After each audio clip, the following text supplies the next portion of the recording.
સ્વાગત છે મિત્રો તમારું કાઠિયાવાડી પ્રોગ્રામ રેસીપીમાં। આજે આપણે એક નવી રેસીપી લઈને મિત્રો આવી ગયા છીએ, તુરિયા અને પાત્રાનું શાક। તમે અવારનવાર ઘરે શાક તો બનાવતા હશો મિત્રો, પણ તમે આવું શાક કોઈ દિવસ નહીં બનાવ્યું હોય, તુરિયા અને પાત્રાનું શાક। ચાલો મિત્રો આપણે જોઈએ।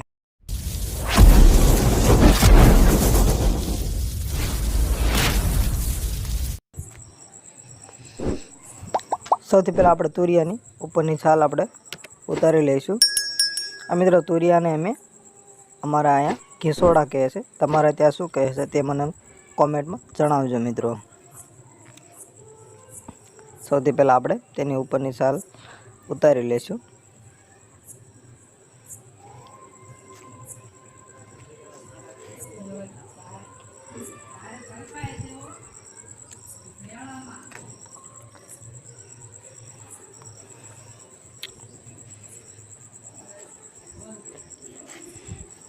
ત્યાર પછી આપણે એકદમ નાનું નાનું કટિંગ કરી નાખવાનું છે, છાલ ઉતારી જાય પછી આવી રીતે।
ત્યાર પછી મિત્રો આપણે ડુંગળીની છાલ ઉતારી નાખીશું, અને ત્યાર પછી તેને આપણે હવે ગ્રેવી બનાવવાની છે। એટલા માટે મશીનની અંદર થોડું મોટું કટિંગ રાખીને મશીનની અંદર નાખીશું।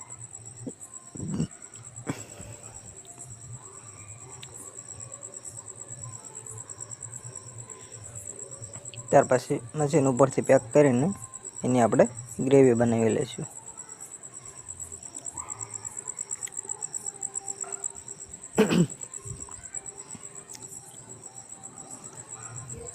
અને ત્યાર પછી મિત્રો આપણે ટમેટાનું કટિંગ કરી લઈશું। ટમેટાનું પણ આપણે રેગ્યુલર જે કટિંગ કરીએ છીએ એકદમ નાનું કટિંગ આપણે કરવાનું છે ટમેટાનું પણ। ત્યાર પછી મિત્રો આપણે આદુની ગ્રેવી બનાવવા માટે ખાવણીની અંદર નાખીશું આદુ। ત્યાર પછી આપણે થોડા મરચાંનું કટિંગ નાખીશું એની અંદર। આપણે એક અલગ જ ગ્રેવી બનાવવાની છે આ વખતે મિત્રો આ શાકની અંદર નાખવા માટે।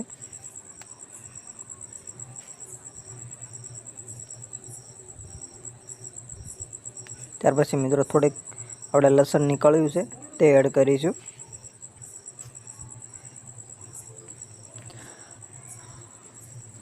અને ત્યાર પછી મિત્રો આપણે તેને દસ્તા વડે ખાંડીશું, એકદમ પેસ્ટ બની જાય। આપણે પેસ્ટ બનાવી લેવાની છે આ ત્રણેય વસ્તુની, આદુ, લસણ અને લીલા મરચાંની મિત્રો।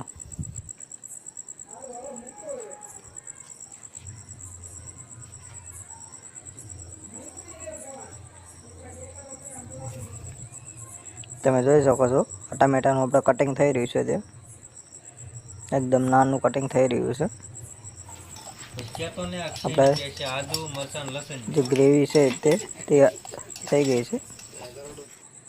અને ત્યાર પછી આપણે માર્કેટની અંદરથી બાફેલા પાત્રા લાવ્યા છે, તો તેનું આપણે આવી રીતે ગોળ કટિંગ કરવાનું છે, તમે જોઈ શકો છો।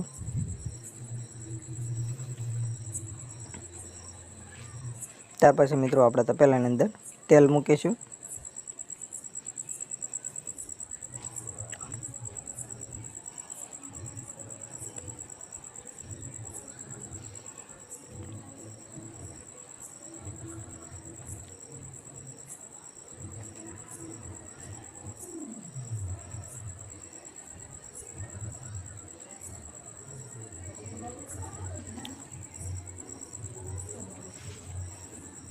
જેવું તેલ આવી જાય એટલે તરત આપણે તમાલપત્રના પાન, સૂકા મરચાં આપણે એડ કરી દઈશું મિત્રો.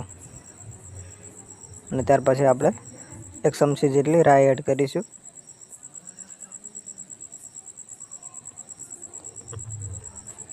ત્યાર પછી મિત્રો આપણે તેમાં આખું જીરું એડ કરીશું.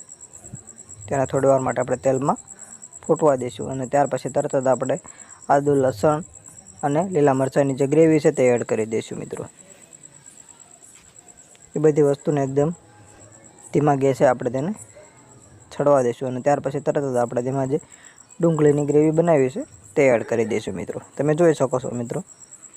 અને ત્યાર પછી તેને થોડી વાર માટે તેલમાં ચડવા દઈશું, એકદમ ગોલ્ડન કલરની ના થઈ જાય ત્યાં સુધી. તો કમ્પ્લીટલી આપણે ડુંગળી ચડી ગઈ છે એટલે આપણે તેમાં જે તુરિયા કટિંગ કર્યું છે તે આપણે એડ કરી દઈશું. હવે મિત્રો 8 થી 10 જણાને થાય એટલું શાક બનાવી રહ્યા છે. તમે જોઈ શકો છો એમાં એટલા 2 ડીશ જેટલા આપણે તુરિયા એડ કર્યા છે. જો મિત્રો તમને આ વિડીયો સારો લાગ્યો હોય તો અમારા આ વિડીયોને લાઈક કરજો, અને જેથી બધા સુધી પહોંચી શકે તો તમે શેર કરજો મિત્રો. ત્યાર પછી મિત્રો આપણે તેમાં મીઠું એડ કરી દઈશું સ્વાદ પૂરતું.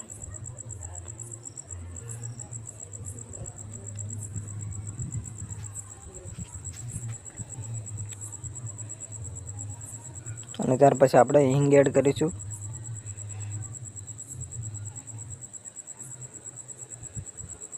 ત્યાર પછી આપણે હળદર એડ કરી દઈશું મિત્રો.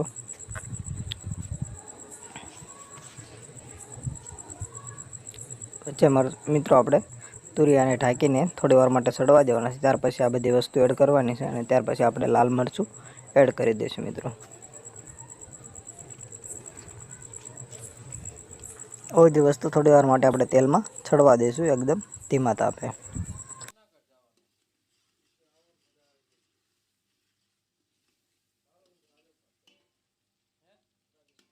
આ બધી ગ્રેવી મસ્ત આપણે ચડી જાય એટલે તરત જ આપણે તેમાં જે ટમેટાનું જે કટિંગ કર્યું છે તે એડ કરી દેવાનું છે મિત્રો.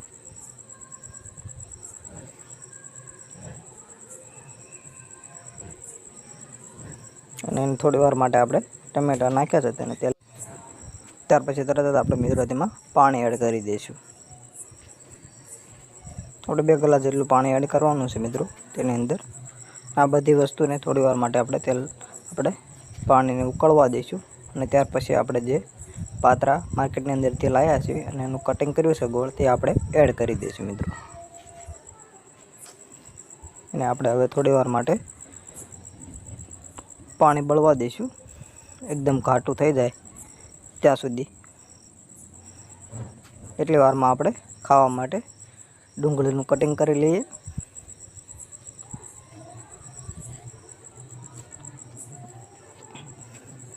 તમે જોઈ શકો છો મિત્રો આપણું શાક તે છડી રહ્યું છે તે. અને થોડી વાર માટે ઢાંકી દઈશું. અને પછી ઉઘાડીને તરત જ આપણે તેમાં જીરું પાવડર એકદમ ધીમો ગેસ કરીને ત્યાર પછી આપણે જીરું પાવડર એડ કરીશું. અને એકદમ થોડો આપણે તેમાં ગરમ મસાલો એડ કરીશું જેથી સ્વાદ સારો બેસે એટલા માટે. અને ત્યાર પછી આપણે તે લીલી કોથમીર એડ કરી દઈશું. તો કમ્પ્લીટલી મિત્રો આપણું શાક સડી ગયું છે એટલે આપણે તેને નીચે ઉતારી લઈશું.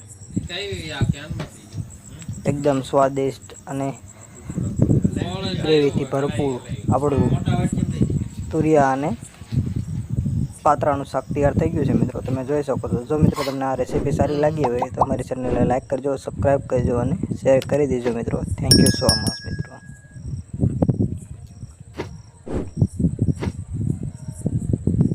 અને આવી અવનવી રેસીપીઓ જોવા માટે અમારી ચેનલમાં બન્યા રહેજો મિત્રો.